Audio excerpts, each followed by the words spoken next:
Hoy día, con la ayuda del Señor, quiero que meditemos en la parábola de los talentos. Eh, Antes de leerla, quiero que veamos el precio, cuánto equivalía el talento. Acá lo tengo. Un talento son 6.000 denarios. Un denario son 4 gramos de plata. Un día de trabajo es un denario. Para tener entonces un talento, tenías que trabajar 6.000 días, lo que es 16,5 años.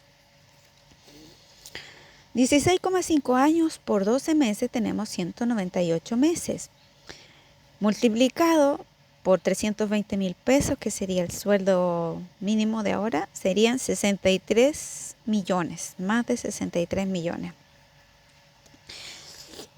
Eso es una cosa, el valor del talento, para que tengamos una idea. Un talento entonces 63 millones. Lo otro que es bueno tener en cuenta al leer esta parábola es el significado de la palabra conocer. Acá se usan dos palabras para decir conocer. Una es ginosco y la otra eido. Ginosco implica progreso en el conocer, una relación activa entre el que conoce y lo que conoce. Eido sugiere plenitud de conocimiento. El objeto ha venido a estar dentro de las percepciones del que conoce. Lo vamos a ver con un ejemplo que siempre es más gráfico. En Juan 55, Jesús, hablando a los judíos, dice: pero vosotros no le conocéis, ginosco. Pero vosotros no le conocéis, mas yo le conozco, eido. Vosotros no le conocéis, ginosco, mas yo le conozco, eido. En Juan 3:17, Jesús le está hablando a Pedro cuando está lavando sus pies y dice: lo que yo hago, tú no lo comprendes ahora. Ahí usó eido. Lo que yo hago, tú no lo comprendes ahora, más lo entenderás después. Ese es ginosco. Lo que yo hago, tú no lo comprendes, eido, más lo entenderás, ginosco. Ahora vamos a leer el capítulo para tener más fresco la historia, la parábola.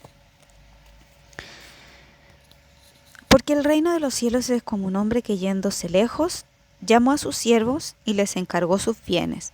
A uno dio 5 talentos, y a otro 2, y a otro 1, a cada uno conforme su capacidad, y luego se fue lejos. Y el que había recibido 5 talentos fue y negoció con ellos, y ganó otros 5 talentos. Asimismo, el que había recibido 2 ganó también otros 2. Pero el que había recibido 1 fue y cavó en la tierra, y escondió el dinero de su señor. Después de mucho tiempo vino el señor de aquellos siervos y arregló cuentas con ellos.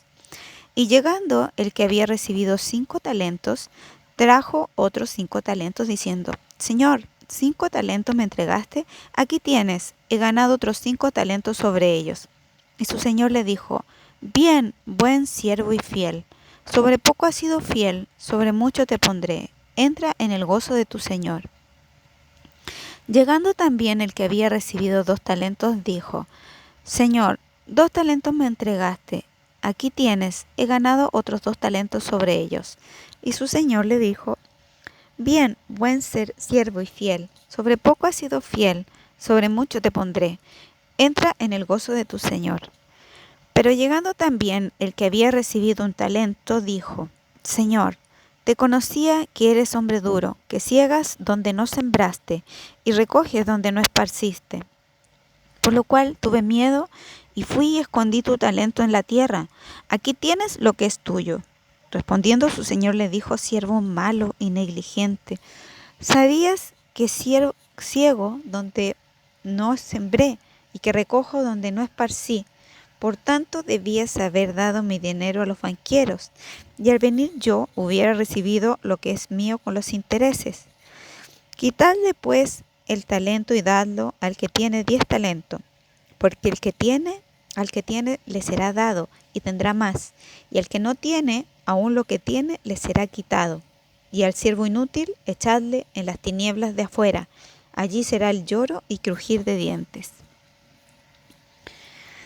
Bueno, me llama mucho la atención acá que el siervo malo conocía de una manera tan negativa a su señor, comparado a los otros dos siervos. Su pensamiento es muy diferente. El final de la parábola nos da luces del por qué esta diferencia de percepción. En los dos primeros encontramos fidelidad y en el último maldad y negligencia. Lo terrible de todo, impactante para mí, es la respuesta del Señor.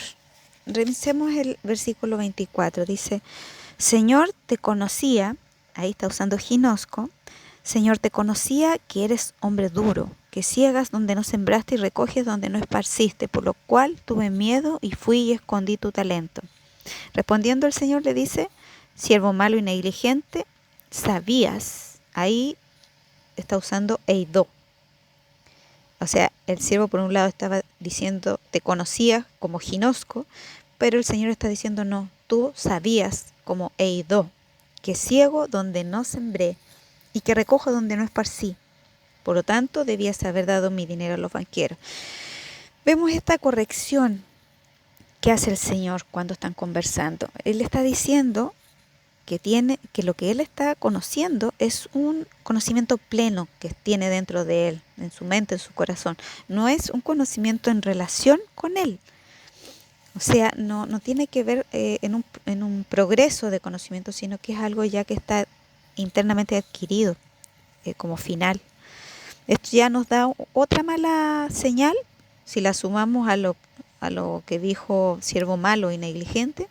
Esta corrección también es un detalle importante. Ahora analicemos un poco lo que dice el siervo. Te conocía, ¿cierto? Dijo ginosco, ¿te conocías? Te conocía que eras un hombre duro. Podríamos decir, está diciendo que es un amo, un señor sin misericordia. En realidad, no bondadoso, en el límite de la injusticia, porque cómo va a estar sembrando, recogiendo donde no sembró, ¿cierto? Es falso. El Señor tuvo el cuidado de entregar a cada uno la cantidad de talentos según la capacidad de ellos, o sea que los conocía, y le puso a cada uno lo justo, lo que podían trabajar. Después dice que ciegas donde no sembraste. También es falso. Él les entregó una cantidad de talento que eran de su propiedad, ¿cierto? Como siervo, tenían que trabajar, era su deber, digamos. Por lo tanto, debían cumplir su rol.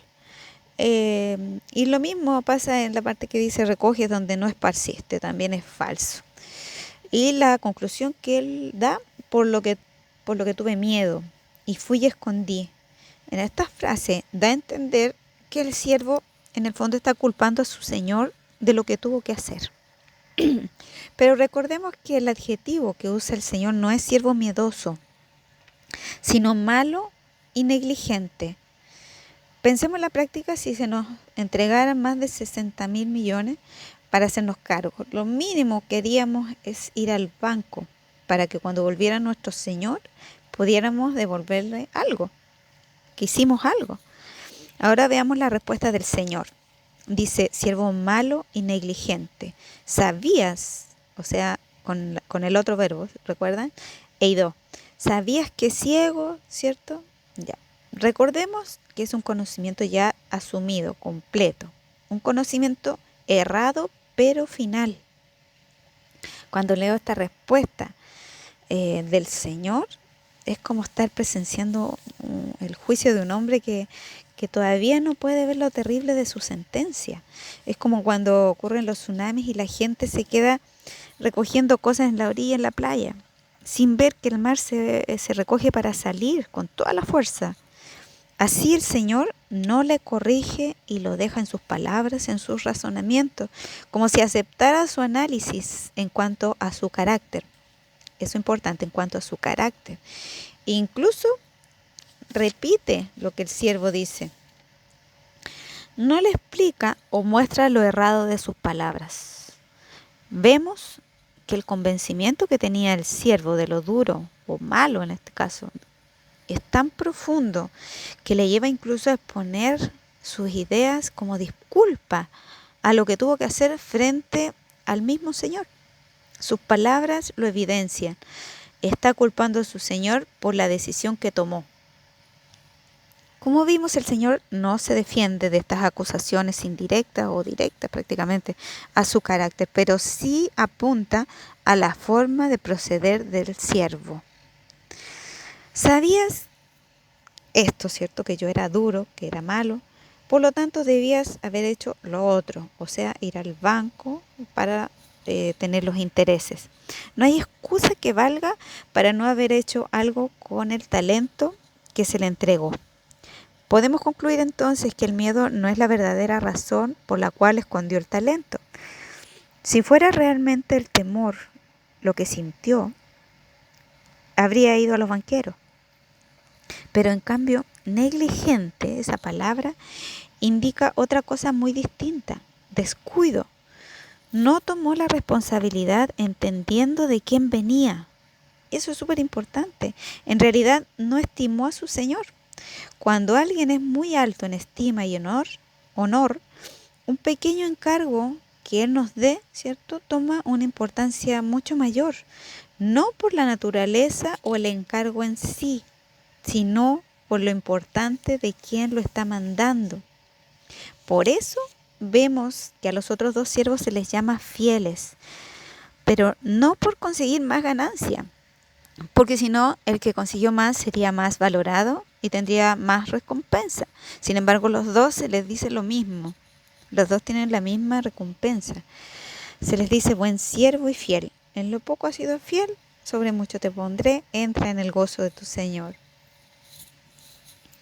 Se les llamó fiel por amar a su Señor y sus asuntos, porque dieron la prioridad e importancia de vida a la responsabilidad que le entregó su Señor, o sea, por Él mismo. Demostraron entendimiento de la relación siervo-señor y vieron a un Señor bondadoso que les recompensa. Les dice, entra en el gozo de tu Señor, aunque ellos solo hicieron lo que tenían que hacer, porque para eso estaban los siervos, para trabajar. Tristemente vemos cómo termina esta parábola para el siervo malo, no como una disciplina o una corrección por haber hecho mal, sino una sentencia final. Qué terrible es eso, echadlo en las tinieblas de afuera. Entendemos que él era una persona, si lo llevamos al análisis, no convertida. No hay una disciplina, el Señor a sus hijos los disciplina. Desgraciadamente hay cristianos que caen en estas conductas de incrédulos al ver a un Dios malvado, exigente, duro, con dureza. Es importante ver estos versículos que voy a leer ahora para aplicarlo a lo que les compartí recién. En Romanos 2:4 dice: ¿o desprecias las riquezas de su benignidad, paciencia, longanimidad, ignorando que su benignidad te guía al arrepentimiento? O sea, si vemos, es la benignidad la que nos guía al arrepentimiento. Pero mire lo que dice después: pero por tu dureza y por tu corazón no arrepentido, atesoras para ti mismo ira para el día de la ira. Acá tenemos las dos palabras, ¿cierto? La benignidad del Señor que nos guía al arrepentimiento, y por otro lado la dureza de quien en este caso no es del Señor, es del corazón no arrepentido. Hay otro versículo también muy bueno para reflexionar en Romanos 11:22, dice: mira pues la bondad y la severidad de Dios. La severidad ciertamente para con los que cayeron, pero la bondad para contigo. Qué simple y qué fácil de leer. Un inconverso ve severidad en Dios, pero nosotros vemos su bondad, tremenda bondad. Y por último, Juan 3:11, que dice: de cierto te digo, que lo que sabemos, ahí está usando eido, o sea, lo que tenemos adentro como conocimiento pleno. De cierto te digo, que lo que sabemos hablamos, y lo que hemos visto testificamos. Y esto es lo que le pasó al siervo inútil. Lo que él sabía, hablaba, y él testificaba eso, un error tan tremendo, tan eh, distinto a la realidad. Eh, bueno, esta reflexión para mí ha sido muy linda y al entender que no entremos en este tipo de carácter, que estemos recordando la bondad de Dios en tantas cosas que vivimos a diario. El Señor nos ayude para que nuestro corazón sea cuidadoso y estemos viviendo con gratitud hacia nuestro bondadoso Señor. Bueno, eso.